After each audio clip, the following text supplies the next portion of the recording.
Welcome back to Proper Madness. I'm happy to have you back if you're a returning listener. If you're a new listener, my name is Sabby, and I have a very unique perspective on mental health. I believe wholeheartedly that we can turn anything that we have been through and alchemize it into bettering ourselves mentally, emotionally, and spiritually. It helps you feel less alone, to know and understand that the way out is always through the eye of the storm. Grab a cup of tea. If you're not a tea drinker, grab your coffee, and let's sit down and tune into ourselves so that we can learn to connect to other people. We never know the weight of our words and how they might help someone. Creativity, I think, sometimes is assumed that in order to create, we need to do. But sometimes the beauty of creativity is just being. Just being who you are, showing up, and allowing those ideas that are within you to just flow right out of you. Creativity is a word that is overused. When you think of creativity, you're thinking of creation, creating. But creation from within our body is always made when we feel nourished, right? Even to get like a little biological on you. When a woman is creating a human being within her body, she's nourishing that creation to be born into the world. What if you were to treat your creativity as the same thing? Something that you nurture, something that you feed, something that you help grow over time. Creativity isn't one-dimensional, it's something that has beauty and so many infinite different variabilities of it. Language is how we communicate with the world, how we communicate with people. What if creativity was just a different language? And what if from that language we're actually able to create something to help other people? Some people are just creative for the sake of being creative because they feel like they should be that way. But if you think about the most successful creative people, which we'll get there in a second. If you think about the people who are the most successful in being creative, they're not doing what everyone else is doing. They're the ones creating the trends that everyone else follows. They're the ones taking an idea that they had and birthing it to just be out in the world and have its own independence so it can function and serve how it needs to. Success in creativity puts a box around creativity. But creativity is so expansive, it's so big, it's so outside of us that sometimes we feel like to be creative, we need to show up in one way because it's been successful for everyone else. Like there's a certain framework that makes creatives be successful, or that there's a certain recipe that will make you successful.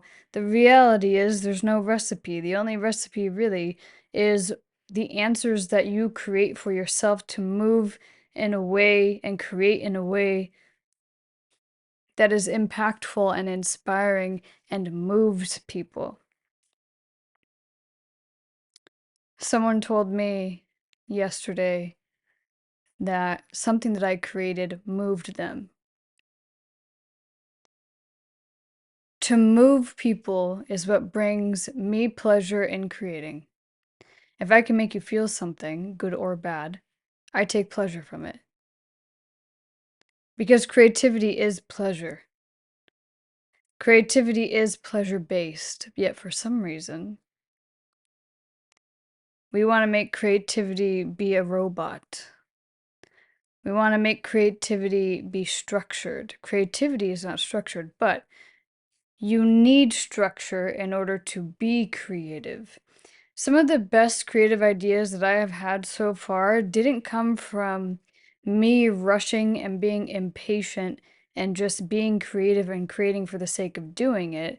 It came from me sitting with the idea, with the beautiful, tangible idea that it is, kind of like water, and putting it in a container to be held, to feel safe, so that when I do create, it has structure and it makes sense, but it's still impactful. It's kind of like the yin and yang within us, right? Masculine and feminine energies that we all have within us. That wonderful balance within you of that showing up. You have to allow both sides to exist. Creativity is very feminine because creativity should not have any bounds. It shouldn't have a cap. It shouldn't have structure. It shouldn't have a framework. It shouldn't have rules. Creativity should just exist plainly by itself. But if you were to let that creativity just run wild all the time without any structure, which is the masculine energy within us, you would get so burnt out. And you'd fall into a loop of just creating and creating and creating and creating with no end, no cap for when to take a step back, when to rest, when to allow your creativity to work with structure as opposed to them becoming two opposing forces. We'll take this in the terms of relationships, right? Creativity is sensual energy. Now, there's a difference between sensuality and sexuality. They're two very different things, and people mistake them often. Sensuality are your senses, and I've spoken about this before. Sexuality is the obvious, right? It's very physical, very primal. Creativity, even in those aspects of our lives, comes when we're not thinking. Because when we're not thinking and we're just doing what feels good and what makes us feel moved, when we're deeply connected to ourselves, the way that we show up, the way that we create is completely different. In my last episode, I talked about rooting yourself so deep in within you and improving and investing in yourself for you without the need of approval of anyone else. That in turn, what that does is it brings all your energy within you and it makes you incredibly magnetic by default because you're not chasing in any way, you're not trying to fill a void. Your cup is already full. So when your cup is already full and overflowing, what you create and what you give to the world by default will fill up what is necessary for someone to have. But we can make creativity be incredibly selfish sometimes. We think we need to create in order to gain something. We think we need to create and be or do in order to gain something. Some of the best moments that you will have in your life are from when you're not thinking and you're just being. Some of the best art that you will create will be because you're just being. Because you have the idea and you let it come through you and then you express it that way.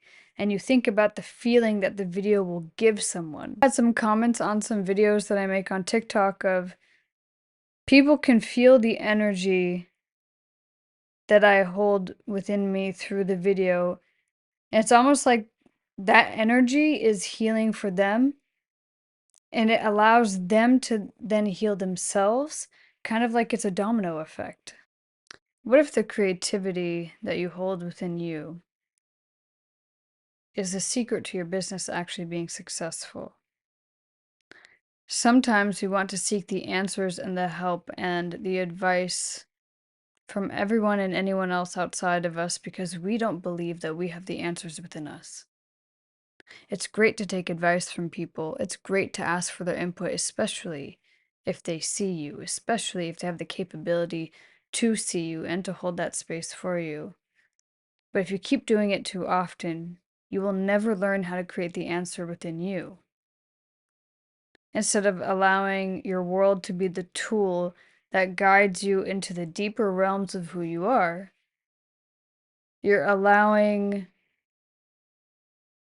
what is outside of you to become you instead of you becoming you to then be shown to the rest of the world. What if you were to treat your creativity like it was sacred and not something to be used all the time, not something to be shown all the time 24/7, not something that needs to be done day in and day out, but something you enjoyed?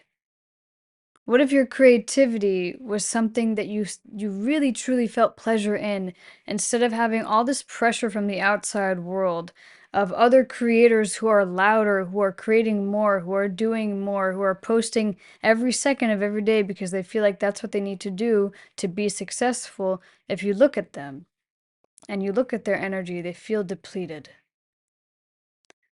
And what they're creating has no real intention. They're just speaking to speak instead of speaking to be heard. And if you use your creative power to fill your own cup first and to create from a full cup and then to put that creation out into the world, it's going to impact so many more people. The videos that I made this week impacted more people because I took the inspiration, I felt it, I sat with it, and then I came up with the idea of how I wanted to express that in a different language through film and art and by whatever medium possible. We all speak a different language within our creative power, yet for some reason we're trying to learn the language of everyone else around us instead of relying on the language that we've created for ourselves. Because the language that you've created for yourself, for your creativity, will speak to people who it's meant to speak to. So if you keep trying to be understood or filtered or watered down with your creativity, your uniqueness and your you of how you do things, how you film things, how you shoot things, how you draw, how you sing, how you dance, will never be felt. Because then you're just another copy. And in this world, we have plenty of copies. We have plenty of people who are pretending to be other people because they're so scared to be themselves. And I get it, because I was that person for a very long time. I lived a life where I never felt understood, where I always felt like I had to be someone else to be loved. Or I always felt like my creativity was weird or too out of the box. Because then your voice just gets lost. And you're just going to get drowned out in all the other trends and all the other copy-paste templates that people say to use to be successful. Art is not meant to be something that is copy and pasted. It's meant to be something that's so unique to who you are, so unique to you, that it inspires other people to be more like them instead of more like everyone else. Because, yeah, when you copy what other people do, you might be successful for a little bit. But then there's going to come a point where you won't know who you are anymore. But your story is unique to you. Your story is what makes you who you are. And your unique story is what is going to inspire someone else. And I know it can be scary to share your story, and I get that sometimes in sharing our story, we're scared we're going to feel judged or misunderstood. But it's not up to you to control what other people think of you. It's up to you to just keep showing up every single day. Keep creating what sets your soul on fire. Keep creating what makes you happy, because that will inspire someone else just in you being so devoted to yourself. So we need more people to speak from their truth, not the truth of everyone else. That's today's podcast for you. Another short one. There's been so much that I've been learning with my own creative journey where I feel like if I scroll on social media a lot and like I'm looking at what other creators are doing, especially in cinematography, everything looks the same. You have the same font, you have the same type of editing, you have the same color grade.